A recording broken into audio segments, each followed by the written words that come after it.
So I'm headed out with the Spirit 1.0 Plus and headed out to KAW Point again. This time, hopefully there will not be any battery or power issues. So, wish me luck. So I'm here at KAW Point, and let's bring you around so you can see. There's the bridge off in the distance there.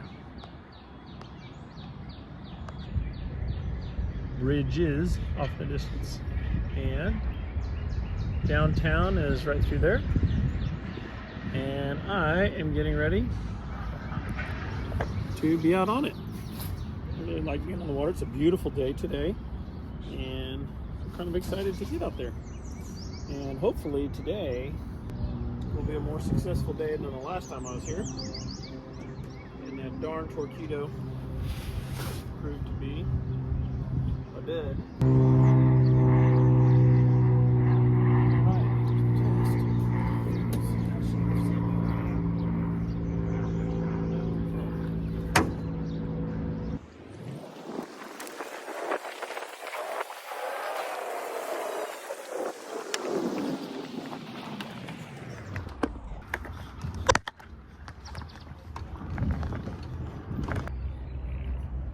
What are you doing?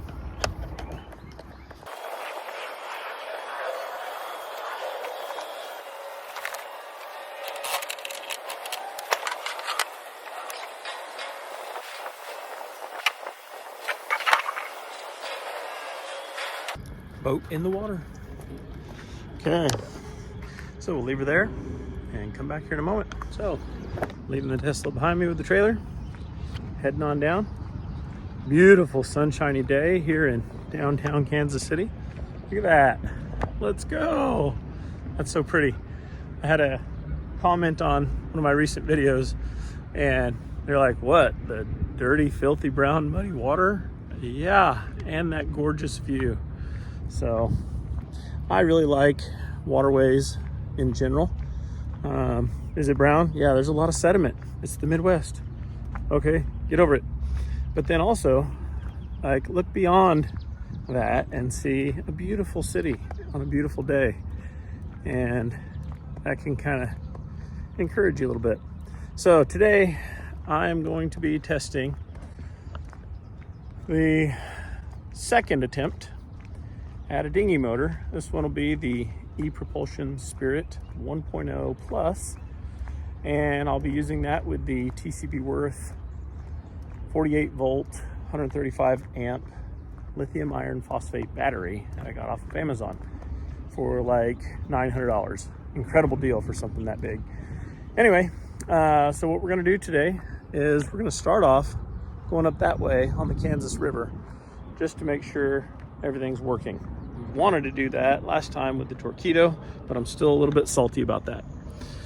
Next, after we do that, we will come from right up there, and if all's working well, we're going to try and see if the 1.0, if the Spirit motor can handle the Missouri current. So the Kansas River, much lighter current, no big deal. But the Missouri River, whew, that's a bigger current. We're gonna have to try that out. And so what I'm gonna plan to do is just put in right here at the confluence and head up north, which is Upriver, and see how she does. If I can maintain progress, then great. And I can take some readings and see, you know, how much range I can get out of that battery right over there with that motor right behind the chair. Okay, so without any further ado, let's dive in. Not literally. In the middle of the Kansas River, and right at the confluence. It's a little bit uncomfortable to steer the tiller this way. I guess it's not bad, but I definitely like having the seat that I'm using. So, I don't know, 12 feet of water now. So I've opened her all the way up. Seeing how we do there. 13 feet of water. Says we're drawing about 1,000 watts. Interesting, this one compared to the Navy, looks like it's giving me an estimated range off of third-party battery. I was under the impression that that wasn't a thing, so that'd be kind of cool if it is a thing. It's 17 feet of water now. It was not very fast, I will say that. The Navy, when you open it up, wow. But then again, it's 6 times the speed. And so you would expect it to be faster, right? But yeah, that was a little bit disappointing in my opinion. And I'm in a small boat, which should be similar to what you might expect out of a dinghy. And so that's what this is a proof of concept. See how we're doing? Oh, we're getting deeper now. Look at that, it just dropped 22 feet. It's kind of uncomfortable reaching back here. I think I'm going to try and turn a little bit, but then I can't see this. I'm just trying to learn the comfort of the boat. I want to get on this side a little bit, but then the battery's over there. And so then it's like, good grief, all the weight's going to be over here on this side. I might just see if I can try that. Yes, it's not a whole lot better. I just don't love it. I gotta find a better solution. I think it's gonna be one of those rods that you get that extends it. But that's the next purchase. It's the thing that you learn with a boat is, okay, bring out another 1,000. So now I'm gonna open it up a bit and see how we do. I'm actually gonna go wide open. So I'm at 1,000. But that does drop it to like 3 hours of range is what it's projecting now. So yeah, I'm making decent progress. 18 feet of water. I might grab the fishing pole here in a little while. I'm gonna bring it down to half speed, about 500. They're so touchy, electric, at least ePropulsion, they're the only ones I've actually used. So I'm at 513 watts right now. And every little twist, just a subtle twist, and you're like, oh, it jumps 20, 30 watts. But what's cool about that is, so I can go, according to this meter back here, 6 hours at this pace. And like that's an awesome day on the water, right? On nothing but sunshine because of the solar panels that I've got back at home. Like, I can totally charge off of that. And so this serves as another proof of concept for Soul Seeker itself. Like, I'm gonna have 375 watt panels, 10 of them. So that's 3,750 watts just up there on a day like today, just going, I got you. And so that allows me to run both the twin motors at roughly 1,500 watts a piece, so 1.5 kilowatts a piece, which gives me good pace, even in a big boat, where I can keep 4 to 5 knots. I mean, that sounds awesome to me. Some folks are like, no, man, I gotta have 30 knots and I gotta go zoom. And I'm like, more power to you, literally. But when you think about all the maintenance that goes in to, you know, a dyno juice powered motor, goodness, I'm out. I don't want to do that. Now, you do run the risk with electrics, like you have an electrical problem, it's shot. But honestly, for the amount that you pay for the dyno juice motors, goodness, they're so expensive. They are ridiculously expensive. If you want one that's going to go fast, which like everyone I talk to is like, yeah, I want to go fast, you're going to put out tens of thousands of dollars. And so, you know, I'm just not interested in that.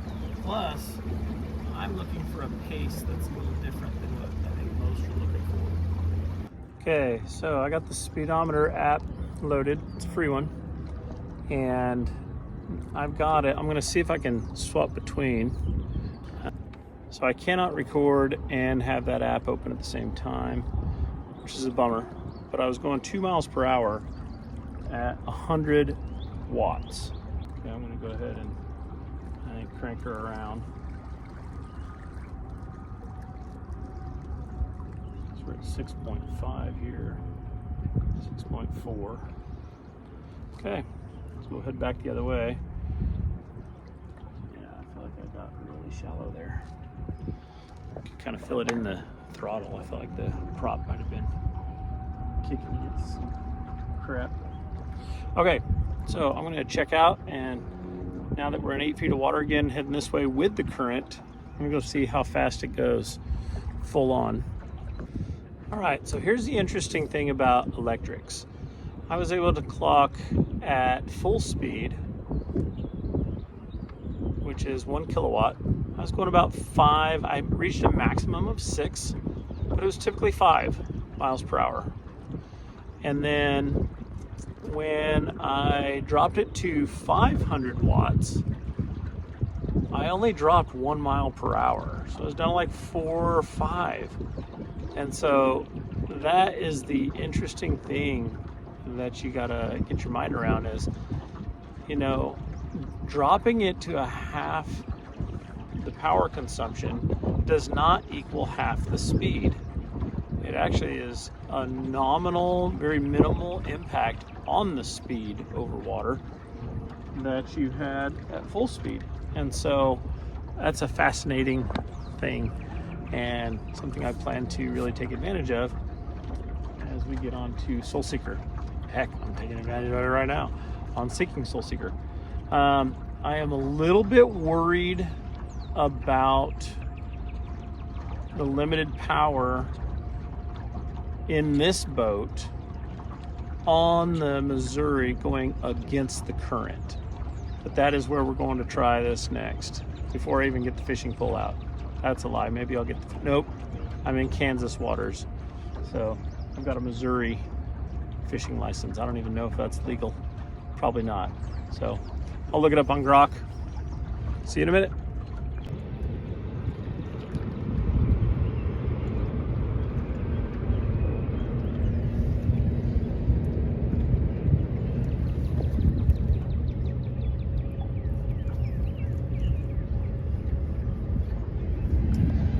I think I'm going to try and go to the right side of this pillar support structure. What do you call that? I don't know. I'm going to go to the right of it and see. To the left of it was like 10 feet, 12 feet. To the right of it, you can at least see on approach if it goes deeper or shallower. My prediction is it'll be shallower. Question is by how much.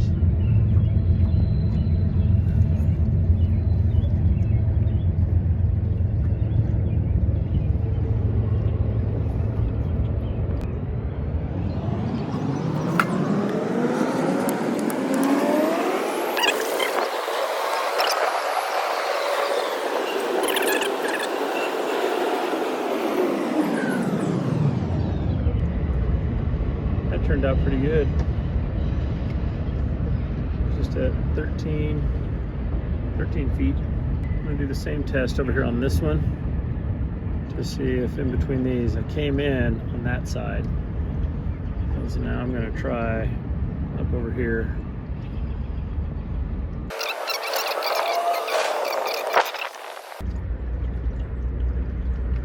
So we're currently in 11 feet of water coming up on this section of the bridge.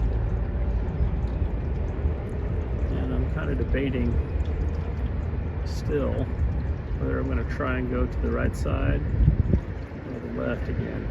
I mean, it's clear the channel kind of goes that way, to the left. I'm trying to get a feel for this section of water here.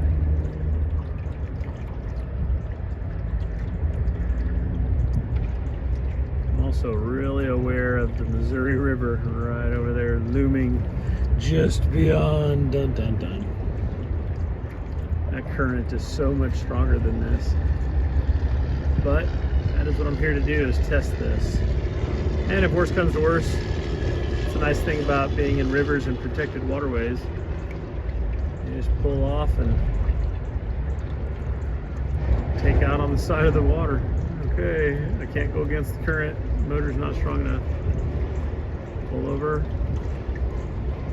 Figure it out. I do think this is such a beautiful view. I can't wait to get on the Intracoastal waterway, do the Great Loop, go see our great nation from that vantage point. I think some folks are like, why do you want to do this? A bunch of dirty water, a bunch of, you know, narrow waterways. It's different. It's something different. And I think it's more beautiful seeing a city, encountering a city, coming into a city from the water. It's just something magical about it for me. And so I don't expect everyone to understand it. Some of you, you're like me, you get it. And others of you are like, I will never understand. Okay, I don't need you to understand. I don't understand why you don't get it. But we can still like each other and say hi. It's cool. Look at that, it's kind of nice. I didn't realize that they had done that nice work there. It's cool. Much better than that. Okay, we made it through the right side. It got down to about 10. We're in very shallow water right now, about 7 feet, 6 feet. Looks like there's something underneath the water. I think it's the sediment that builds up beyond the bridges. Yeah, 5 feet. Yeesh. That feels creepy. 4.8, 4.6. I know the water was okay over here, so hopefully we don't drag bottom. 3.3. Eesh. Okay, now we're recovering. 4.3. Yeah, I think that there's sediment that builds up and snags and whatnot that build up underneath the water, and it just builds up right there. There is the Missouri, just beyond over there. So what I'm gonna do is come in from over here and like try and cut across it that way at full power and see if I make progress against the current. If no, then I'm gonna hightail it back over here before I get swept out. So I'm gonna kind of hug that bank over there. And I think back to, you know, the conversation of my why for the Great Loop is it's beautiful. It's a different point of view. It's a different perspective. It's a different experience. I have driven in every single state in this country except for Alaska. And Alaska's on the list. I'm coming with the Golf Zebo, and we are gonna do a golf round, hopefully before I die, over in Alaska. And I could say I've been to all 50 states. And it's nice. I like driving. I like experiencing towns from the road. That's cool. But it's typical. Experiencing them from the water is a different pace. It's a different majesty. It's a different, like I am not out here dealing with all the stress of the traffic left and right. I know in Florida, there's some boat traffic you gotta worry about. Like, that's a thing. And I'm not looking forward to that. Traffic just sucks no matter what mode of transportation you're using. But for the most part on the water, man, you're going at your own pace. You're going with no one else really around. I mean, look behind us, all that traffic. That's a different feeling. It's a different experience. You're focused on the road 100%, like, oh my God. And if you're not, please do. From the rest of us, please do. But yeah, there's just a different level of focus and stress. And when you get to your destination, you're like, whew, made it. And my hope is to experience it. The experience of traveling with a different vantage point, a different experience, a different stress level. So we'll see. Maybe I get there and like, oh my God, you're always stressed about sinking or taking on water. Or you exchange one type of stress for another. That's pretty cool. Look at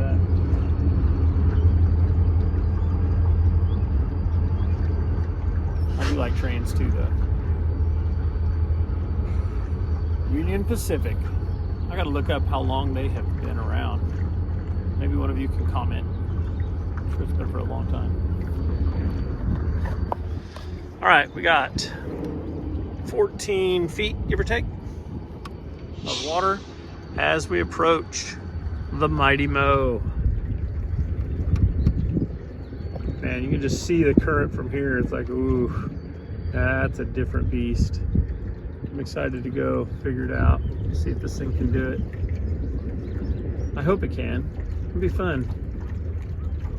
If it can't, it's not a big deal. It's still going to serve as a dinghy motor because, you know, we'll be going not against potentially 5 mile per hour current when we're just taking in from the boat over to the shore. But here we go. I mean, you can see the current over there on that buoy. Boy. I've heard them pronounced so many different ways.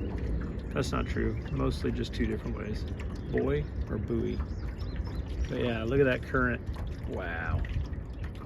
Let's just say the current here in the Kansas River is not doing that. Yeah, that current is moving. Dude, look at that. Wow. What a cool view. Hello, Kansas City. All right, we're in 7 feet of water. And I am now going to start my angling toward heading upriver, Missouri. 6.7, 6.8, 6.9. I'm going to zero in on that current. So you can see this is the confluence of the Kansas, or what we here locally call the KAW River, and the mighty Mo. There's the Missouri. That is KAW Point, literally. 6.7, 7 feet of water. I'm turning the bow now. Coming about. And I hope I don't hit some sandbar or something right out here, some sediment deposit out here, but we'll see. 11 feet, 14 feet, okay, good. So we're okay. I'm going to see how we do here. 27 feet. Yep, we're in the channel. All right, 29. Almost 30 feet. Well, you can tell the current has shifted. It's kind of fun fighting against it. Yep, she is fighting. All right. Look at that big dip. Woo, found the bowl. Found the channel. And honestly, I think I am at least maintaining pace. We'll see if I can make progress. Shallow water. Shut up. Okay, I'm gonna go switch off the recording to see what my speed is on that app. Okay, so I was keeping at about 1 to 2 miles per hour against this current. It's a strong current, but you can see I've made it past the point now and heading upriver. Still in about a 17-foot channel. Oh, look at that plane coming in. That's cool.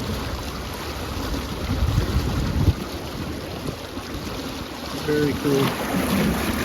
And you can see I'm maintaining speed. Doing all right. I mean, we're not moving fast by any stretch, but we are gaining against the current. And so gaining against the current is just about my primary goal, because the current here, you know, it's about 4 miles per hour usually.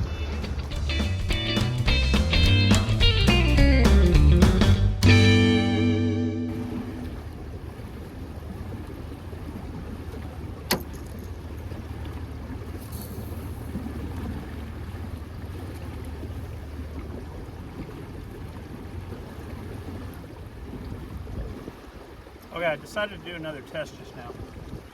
I've got a point right here that I'm watching.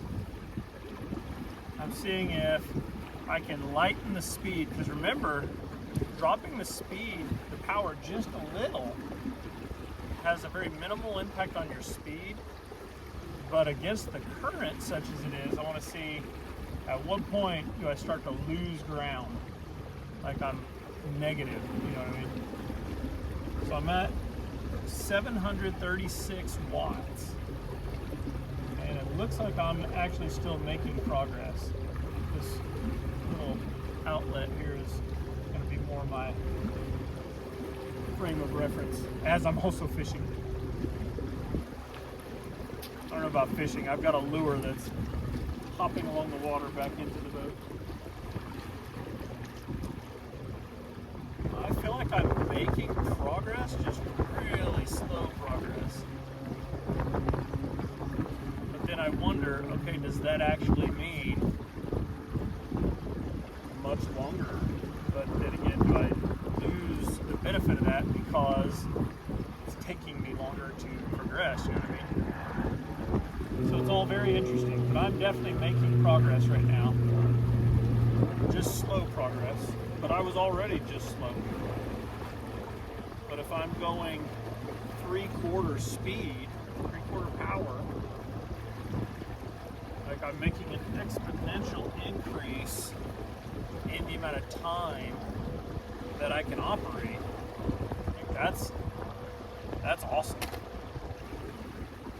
What a gorgeous day. Oh my goodness gracious. Yeah, the fact that I'm going, well, I did bump it up because I grabbed this and inherently just gave it a little more.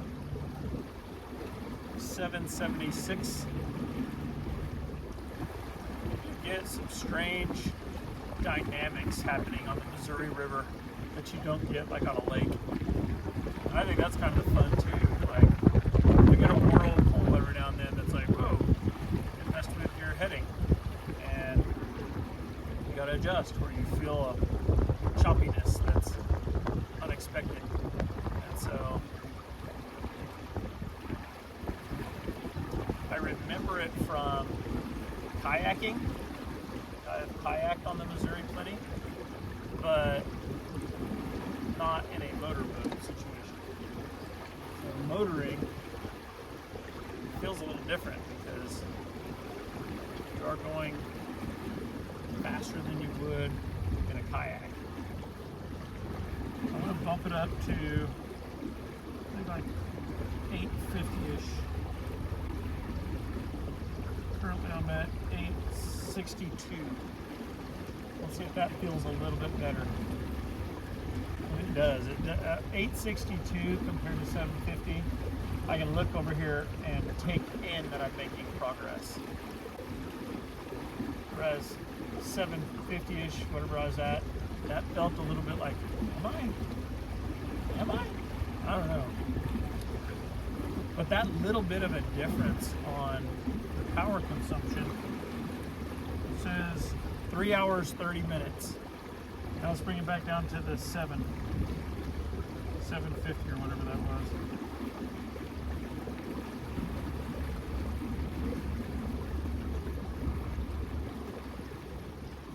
There you go.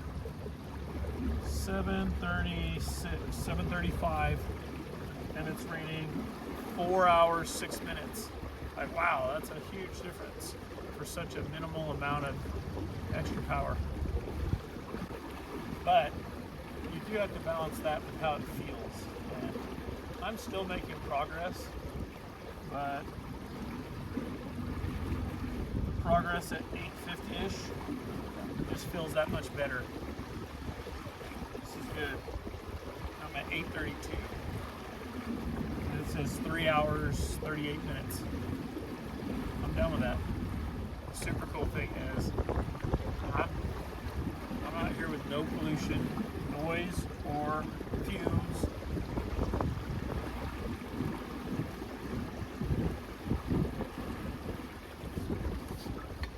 Just chilling and have a good time. And over time, it's much cheaper to operate than electric.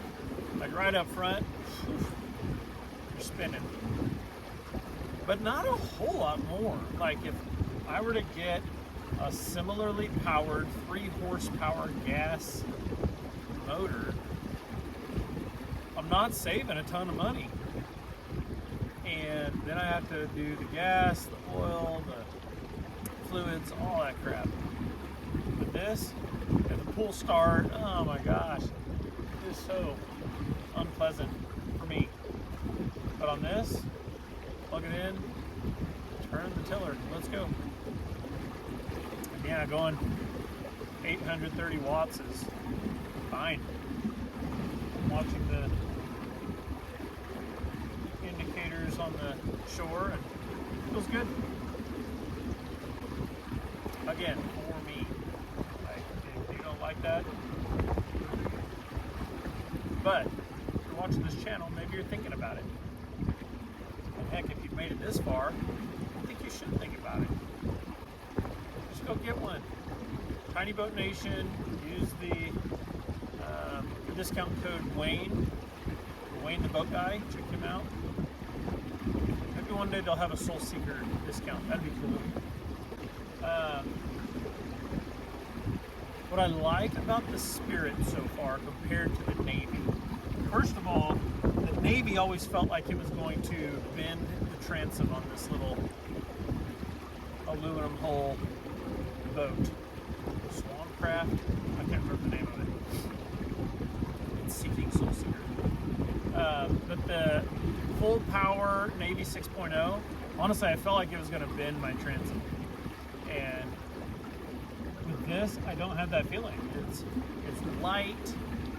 It's not like the Navy 6.0 is prohibitively heavy, but it is heavier.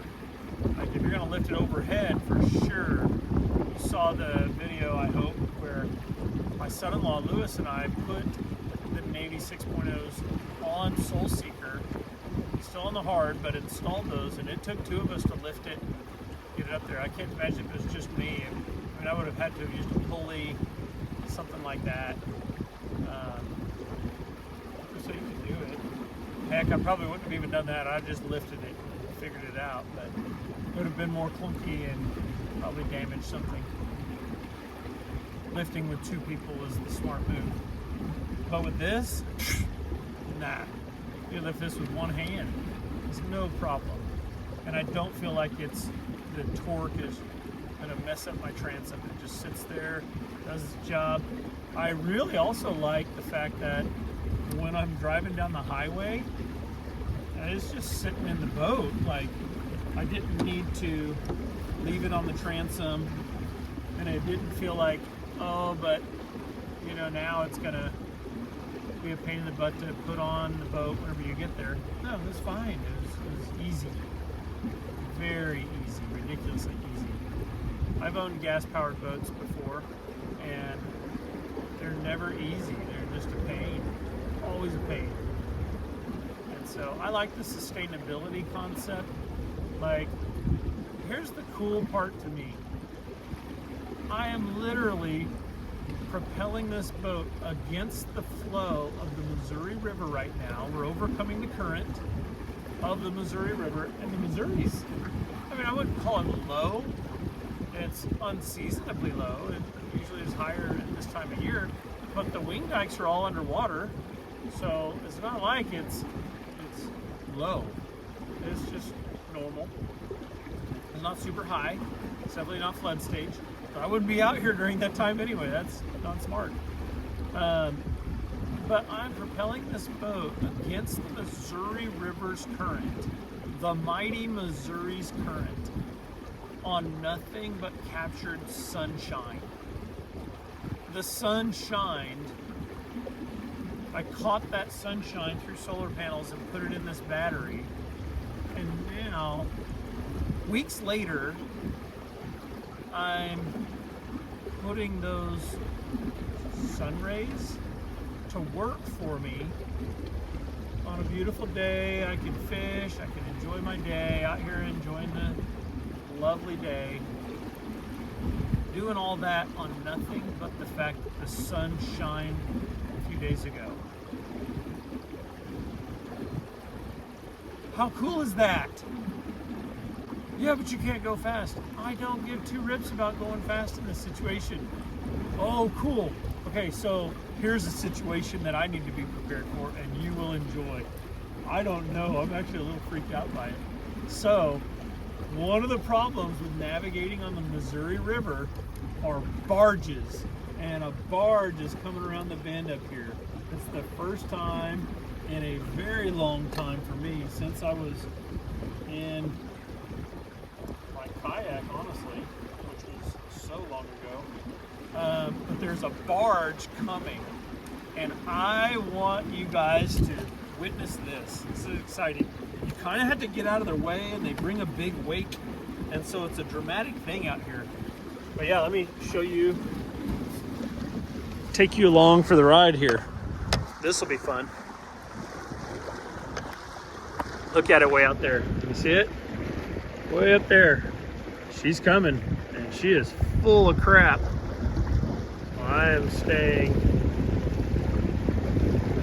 to his left, my right, river right.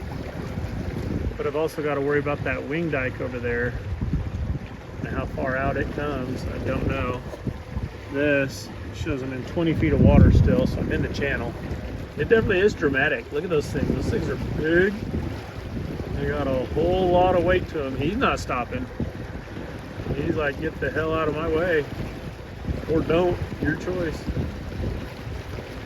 But look at that wake out in front. You see the white water that he puts out on the bow of his boat? So a lot of times they're filled with things like gravel, they've got sand, industrial stuff. Like there's just all kinds of stuff that they're bringing. But yeah, he is coming. And he ain't getting out of my way. He's like, you get out of my way, buddy. And you really want to give them a wide berth.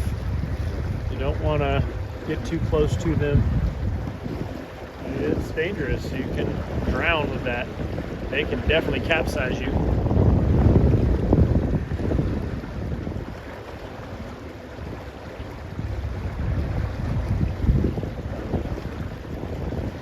They are impressive.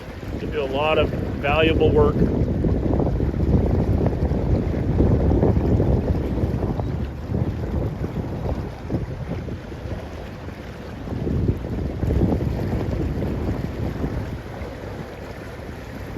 I definitely have to watch this wing dike too.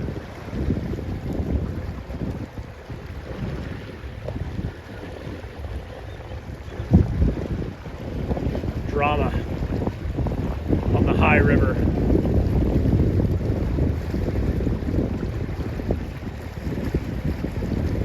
Ooh, look at that. That is awesome. Look at that giant anchor out of the front too. Right off his bow. That is a lot of awesome. That is awesome.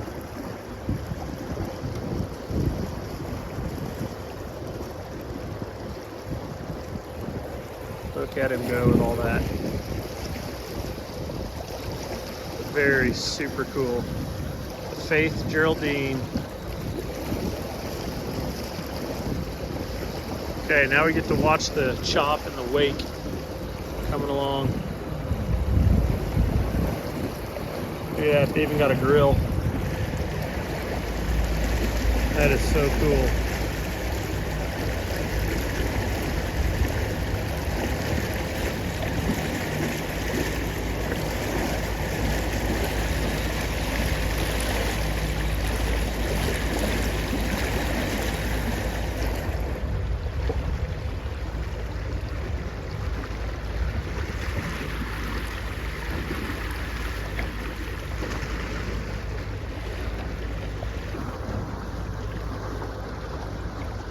Okay, that's fun. That's a good time. Look at that. That is so fun.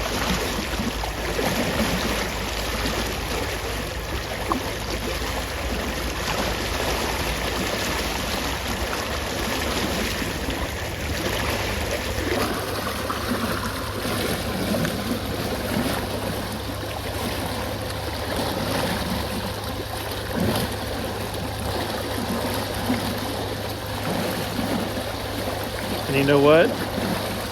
I kept it at that 832 the whole way. Still making progress. All right, there's your cool view.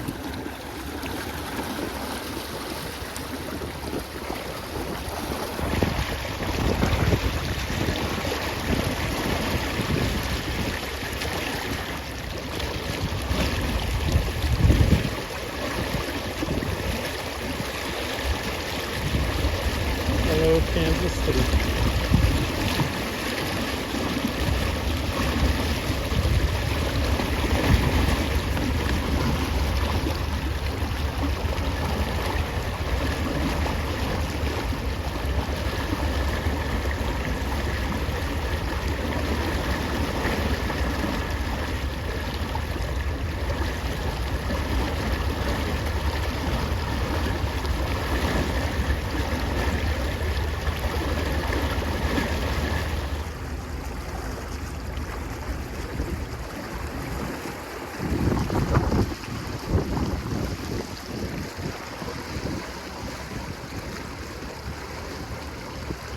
Okay, y'all. I think it's time.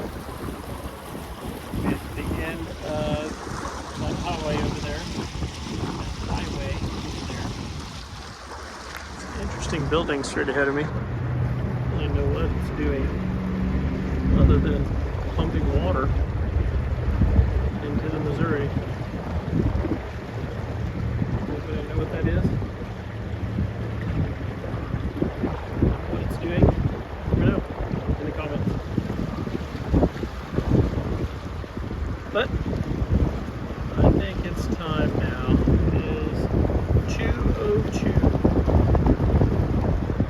So it's time for me to head on back.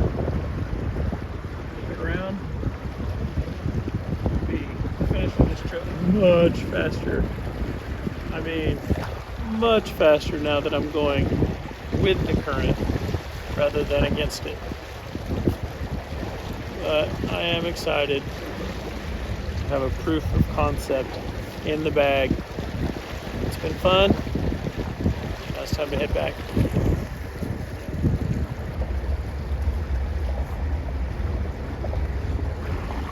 Beautiful day.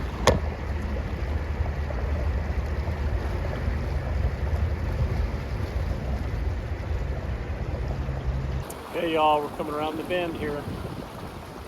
That was not very long coming down with the current. Kept it going full speed, and the top speed that I saw was 12 miles per hour. Which I think is a little fast. Maybe it is a misread, but almost done.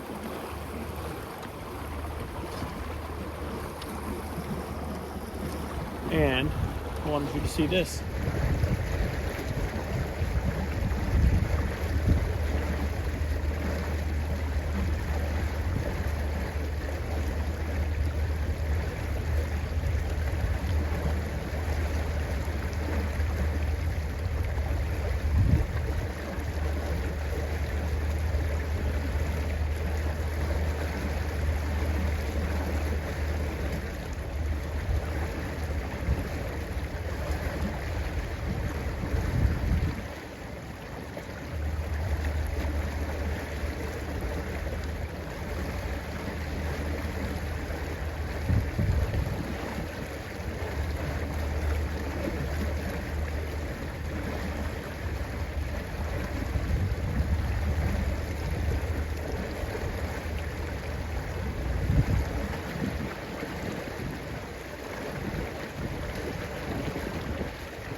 was a beautiful, beautiful day on the water. Leave the boat there. I'll walk up to go get the Tesla and the trailer. And just thinking, thank you. I'm really thankful for a beautiful day.